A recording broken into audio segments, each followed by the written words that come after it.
Hello friends, in this one I'm going to be color grading using selective colors in Adobe Photoshop. This is Twisted Creative. I'd like to be managed my name. If it's your first time on this channel, please do me a favor by clicking on that subscribe button because it's going to help in the algorithm to boost this channel and to keep it running for free forever.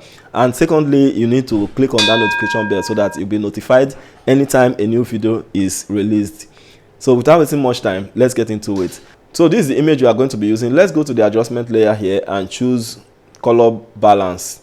The reason why this color balance is here is for us to know the colors. So this is color balance panel. So if you check here, you notice that cyan and red is on one line, then magenta and green is on one line also, then yellow and blue is on one line. That is to say that from the midpoint here to the right side is red, then from the midpoint to the back side or the negative side is cyan. So we are saying that the red now is opposite of cyan and cyan is opposite of red. Any adjustment you are trying to make and you want to move from one section to another, you want to move from red and you are going to the negative side, you know that you are going to the cyan. So that is how it is. We check magenta here is opposite green. If you are moving away from magenta, that means you are going to green. That is just it. If you are moving away from yellow, that means you are going to blue. So if you are moving away from blue, that means you are going to yellow. Then if you are moving away from green, that means you are going towards magenta. So that is just the logic here. So let's close this and delete this color balance here. Then we'll go to the adjustment layer again and choose what we want to use here, which is selective color. So you see preset here, you see default, and there is nothing inside here. So you just leave it on default. Then go to the colors and click to choose neutral. Let's choose the neutrals first because we are going to add a little contrast to make this image a little bit better than what it is now. So we have to push the contrast up by taking these blacks up like so. At least it's not bad like this. We can see come back to these settings later, maybe after adjusting the other colors. So we have to go to this and check what the yellows will be able to do to it. So as you can see now, we have yellow here. If you are pushing back, that means you are going towards blue because opposite of yellow is blue. So as you can see, this is yellow, and this slider, we have slider here from the middle to the right and from the middle to the left. From the middle to the right is positive, then from the middle to left is negative, as all know. Then if you push this slider forward now, it's going to be adding yellow because yellow is tagged here. Then if you take it backward, it's going to be adding blue. You know what I showed initially, because opposite of blue is yellow, opposite of yellow is blue. So if you are taking it to the opposite direction, that means it's going to give you the opposite color. So this is yellow tagged here. So if you take it to positive side, that means you are adding yellow. If you remove yellow, that means you are adding blue. That is just the logic here. So let's just leave it somewhere here because we don't want much blue on the image because this is neutral, it's general. So let's check the magenta and green because if you take it to this direction, you are leaving magenta. Then if you take it forward, that means you are adding magenta. So we don't need much magenta here, so we just have to leave it somewhere like this. And cyan, the same thing happens to cyan. This is red and this is cyan. If you move it forward, that means you are adding cyan, but if you move it backward, that means you are adding red because this is cyan already here. So if you are pushing it forward, you are taking it towards cyan. If you are bringing it back, that means you are taking it away from cyan. You know what I mean? So that is it. So let's go to this. Let's leave it somewhere here. It can be at 0. Okay, let's take yellow first. Or let's take reds. Let's take the cyan of the red because the major adjustment of all this color you see here is on this black. This blacks here shows how intense the color would be or how light is going to be. So if you take it forward, you'll see that the reds are going dark. The reds are going darker. So this blacks here shows how intense the color is going to be. So we can equally add the blacks first, add the blacks here to make the reds a catchy one. Then to the yellow, we can add a little yellow to the reds, can add a little yellow if we want to make it orangish. We're not going to take it back to add blue because it's going to be looking bluish. Now it's just like we are working on the skin tone, and the skin tone is what is carrying the major red on this and the clothing. So we have to take it a kind of, not too much, a little yellow should be fine. Then go to the magenta. This is magenta, which is opposite the green. So if you take it back, it's going to give you green. So we don't really need that magenta. Like, let's say like 8 should be fine. Then we'll go to the cyan. Then if you push it forward, it's going to be giving you cyan, going to be removing red. And if you bring it back, it's going to be adding red, which is the opposite of cyan. So we have to leave it somewhere here to make it a little bit more attractive and colorful. Then we'll click on the drop down again and choose yellow. We are still going to do the same thing to the yellows. Then we have to check where the yellows are on this image. Let's see the area that is going to be going dark. If we pull this up, that means you know where the yellows are. Okay, so we have to pull it a little bit up, not too much. I think it's going to be fine this way. Then we can check the yellows here if we're going to add yellows or we're going to add blue, which is opposite the yellow. Then bring it back a kind of, I think we need a little yellow. We don't want this blue at the background to affect it too much, so just let it stand out from the background. A little yellow should be fine. Then let's check magenta and green to see if we need green or magenta. Then we don't need more magenta here, so let's leave it like this on the yellow. Then for the cyan, let's add a little red, because if you move away from the cyan, that means you are getting red, and if you move away from the red, you are getting cyan, which is this direction. But we don't want it to look like this, rather this way is better. So I think like -4 should be, or -7 should be fine here. We can still come back and adjust that. Let's click on the drop down and choose green this time.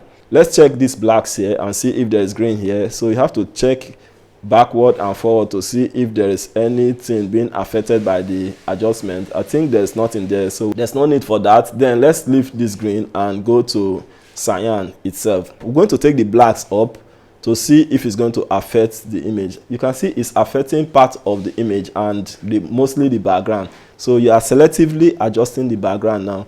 You can darken the background by taking it back, like taking it forward like this to darken it, then can bring it back to, then just leave it somewhere here.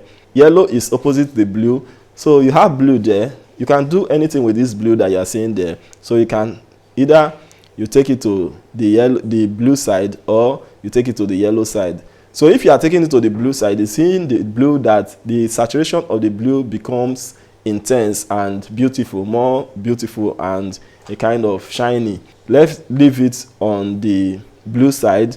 Then we'll go to the magenta and check if there's going to be any change. And the magenta is giving it change. When you take it to the magenta side, is changing it to something else, but we don't really want it that much. Let's leave it somewhere here. For the cyan itself, let's move it backward and see the change it's going to create, and move it forward, and we notice that there's not much change there. Then we'll leave it this way. We'll click on the drop down again and choose blue. Then we're going to check the blacks again and see where it's going to affect. Then let's see if it's going to be better this way or this way, depending on what you need on your color grade. Let's see what is going to be within this part. I think it's fine like this because it's shiny. I don't want it to be dull, so I want it to be a little bit light like so, and I think it's good. Then go to the yellow here to add blue. If you want to add blue to make it shiny, I think that is acceptable. So you can go to the magenta and see if magenta is going to cause any change there, depending on how you want the blue. Okay, so I think we'll like it this way.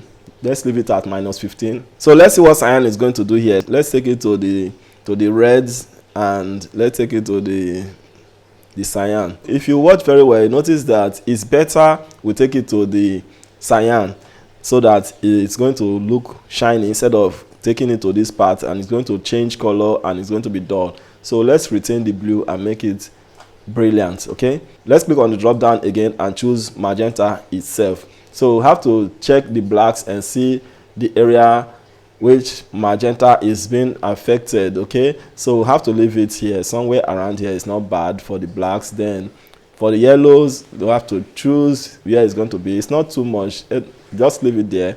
So I think it's not affecting it that much, even on cyan. So I don't think we have anything or much to do here. But As you are adjusting, make sure you are on absolute here. You are on absolute here instead of relative, because if you change it to relative, it's going to be a little bit lighter and mild. So if you go to absolute, it's going to be thick. We'll click on the drop down again and choose white. Let's zoom in and see, like these things, these balls here, if you push the blacks forward like this, you notice that they will be a kind of fading away and removing a kind of shines, and it's going to be dull. So we are not going to touch anything here. Let's go to the yellow and see what yellow is going to do. It's going to add, so if we pull it back, we're going to be adding blue. Pull it forward, we're going to be adding yellow. We don't want those colors on this thing. Then we'll just go to magenta and add green and remove green, and it's not doing anything good to this white. Then we'll go to this cyan and check if it's going to do any good to them. If you take it to the right side, I think it's kind of orangey, and I think it's fine like so. It's okay like this. Then we'll have to go to the drop down again and choose the neutrals. From here, we'll be able to check the brightness and see if it's okay or not. So let's check how it's going to look with this. We're going to check the cyan first on the neutral. Then this neutral is affecting overall colors, so we have to check the cyan if it's okay. Check the saturation, then the brightness, that's in the contrast, we'll see if it's okay by us. And I think we should be fine with this. Then I think we don't have much to do here. Let's check the yellows. Yellows, just adding yellows and all that. I think it's fine. Let's leave it. I think we should be good to go with this. Then let's close this up. Let's see the before and after. So this is the before and this is the after. This is the before and this is the after. Isn't that amazing? So we can click on the adjustment layer again and choose brightness and contrast. With this brightness and contrast, you'll be deciding if the image is too dark or too bright, or you have to balance the brightness. Okay, so we have to take the brightness up a bit. You can reduce the contrast if you wish. You can reduce the contrast. You can add contrast depending on you. So let's take it up a bit and check. So I think it's okay like this. You can add vibrance adjustment layer to reduce the saturation of the colors, but for now I think this is fine. So we have to select this top one, which is the brightness, and select the second one, which is the color grade. Then use our Ctrl G to place them in a group. Then you can see the before and after by clicking on this icon here. So this is the before and this is the after. This is the before and this is the after. Isn't that amazing? You can also select this group here, then go to the opacity and reduce the opacity to your liking, and you're going to be fine. Let's see the before and after. So this is the before and this is the after. This is the before and this is the after. Isn't that amazing? And that is it for this video. If you find it interesting, helpful and useful, let us know in the comment section telling us the area it has helped and the area we need to improve on. Like I said earlier, if you are new on this channel or you have been watching and you've not subscribed, please do well to subscribe, and also click on the notification bell to be notified anytime a new video is released. It's going to help in the algorithm to boost this channel and to keep it running for free forever. Thanks for watching this video. Creative people, keep on creating, keep on creating. See you in the next one. Bye for now.